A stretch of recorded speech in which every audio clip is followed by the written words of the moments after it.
நாட்கள் இதே மாதிரி நிறைய சம்பவங்கள் அந்த ரூம்குள்ள நடந்துகிட்டே இருக்கு. டெய்லி ரஷ்யன் கவர்மெண்ட் அந்த ரூமை கண்ணாடி வழியா எட்டி பார்த்துக்கிட்டே இருக்காங்க. 15வது நாளுக்கு மேல இந்த ரூம்ல எந்தவித அசைவுமே இல்லைங்கிறத புரிஞ்சுக்கிறாங்க. உள்ள என்ன நடக்குதுன்னு புரியலையே அப்படின்னு சொல்லி அந்த ரூமை திறந்துகிட்டு அங்க இருக்கிற கேஸ் எல்லாம் வெளியில எடுத்து நார்மல் கேஸை உள்ள ஃபில் பண்ணி ரஷ்யன் கவர்மெண்ட் உள்ள போய் பாக்குறாங்க. அந்த ரூம்ல அடைக்கப்பட்டிருந்த 5 பேரும் அந்த இடத்துல செத்து கிடக்காங்க. 5 பேரோட கைகளையும் கால்களையும் பயங்கரமான வெட்டு காயங்கள் இருக்கு.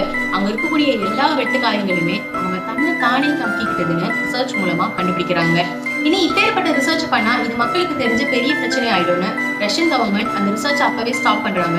ஆனா இந்த ரிசர்ச்சோட முடிவா அவங்க சொன்ன ஒரு விஷயம், ஒருத்தவங்க தூக்கம் கெட்டு 15 நாளைக்கு மேல முழிச்சிருக்கும் பொழுது அவங்க தானாவே பைத்தியமாகி தன்னை தானே தாக்கிக்கிற அளவுக்கு ஒரு பயங்கரமான மான்ஸ்டரா மாறுறாங்க.